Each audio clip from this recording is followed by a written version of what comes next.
Now we're pressing the pieces just to make sure that they lie flat, especially serged pieces, because the serging warps the fabric.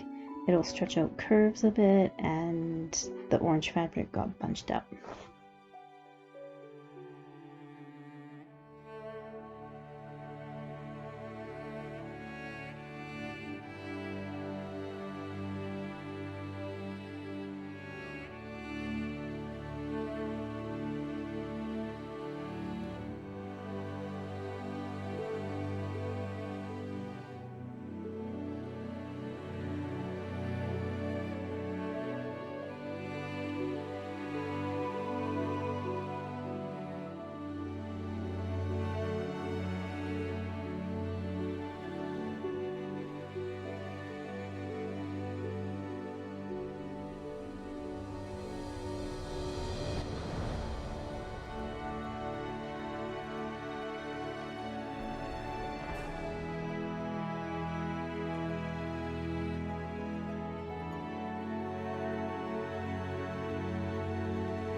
After all of that prep, I'm finally starting to actually sew.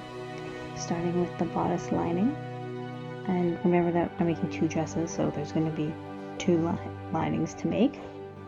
We're going to start by just attaching the front center to the front side and the back center to the back side.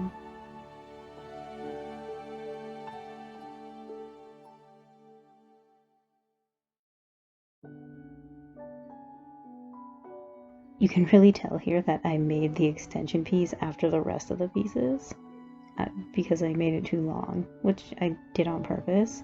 Better too long, too short. I can just trim it off later.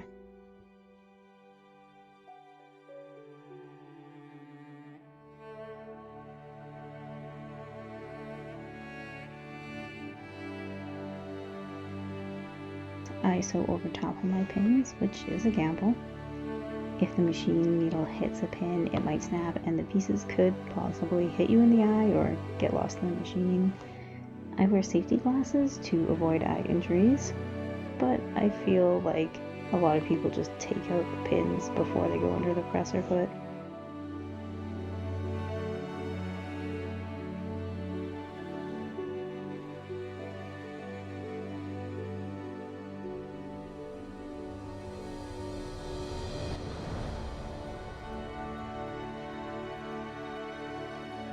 Whoop! Hit a pin. Nothing broke though.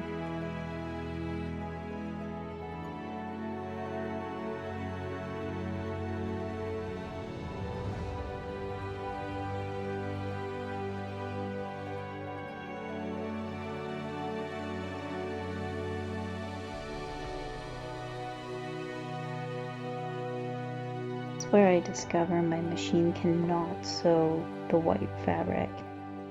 Using a ballpoint needle might help, but I do not own one of these.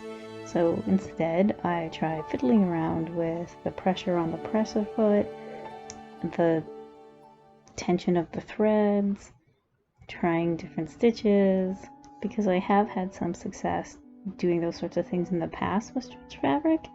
This time it does not work, so we're going to put the white bodice aside for now and just focus on what we can sew. Now I'm pressing all of the seams I just sewed. And I have also learned that having my phone horizontal makes for a much nicer video. So we're going to do that from now on when I film. I also have to point out how nice this fabric presses. Like, it just is so crisp and nice looking. So much better than that white stuff. Now we're going to finish sewing the bodice lining together. So we're going to sew the front pieces to the back pieces.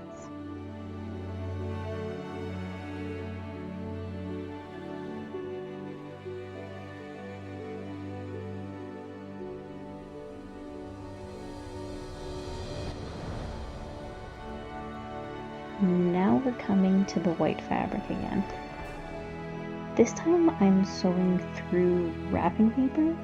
I got this idea from my grandma, who once told me that she used tissue paper to keep some really slippery fabric in place. And I thought maybe wrapping paper would add a bit of structure to the fabric, and it definitely helped, although I still did go over the seam one more time just to fix up a couple skip stitches. And the machine is definitely unhappy with this arrangement. The thread keeps breaking. It's not meant to sew through paper, it's meant to sew fabric, the poor thing.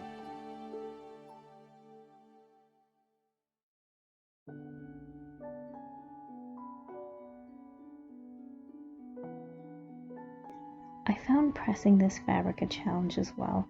The whole process was so annoying that I decided to just put the white stuff away for now and concentrate on the orange dress, and then I will feel like I have accomplished something and I can go back to the white stuff when I'm not as grumpy at it.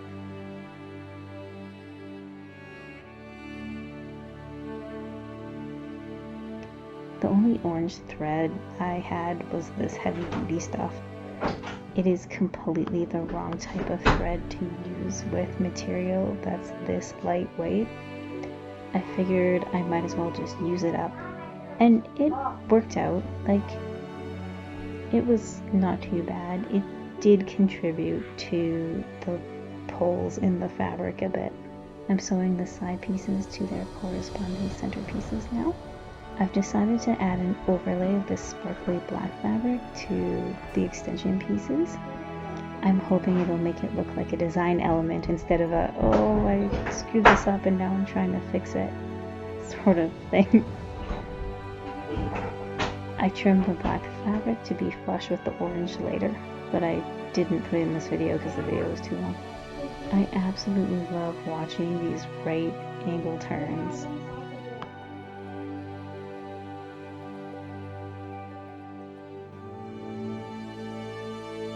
Here I'm pressing the seams. You can see how the fabric kind of has pulls in it. That's mostly from the needle and thread being too big. The pulls are part of the reason that I'm pressing along the seam edge before I'm pressing it open, just to try to get rid of that. Just trying to get rid of those pulls, and also it helps to fix up some of the puckers.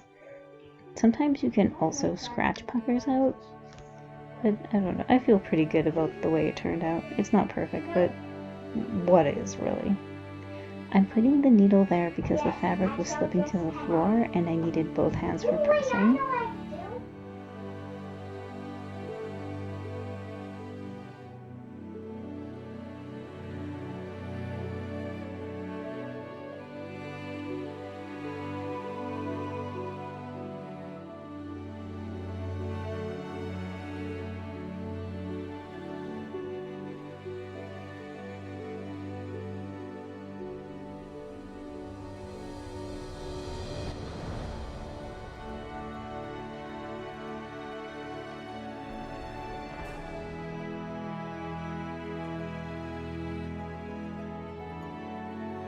The extension pieces are attached to the bodice.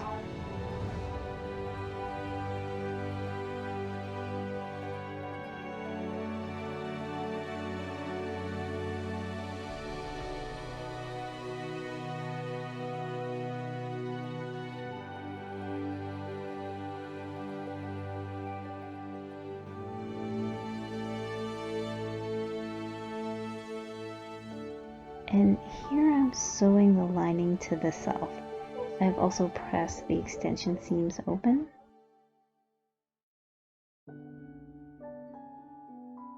Lastly, I'm edge stitching the lining side of the bodice to make a nice crisp neckline. I absolutely love watching sewing time lapses, which is why I'm making these. Oh, and it's just so satisfying to watch myself do this because it takes so long when you do it in real time. You need to be really precise, especially at the point at the front of the bodice. Points are always really challenging, but it's just very precise sewing, and it's just extremely satisfying to watch myself do it very quickly. And that's the end of this video.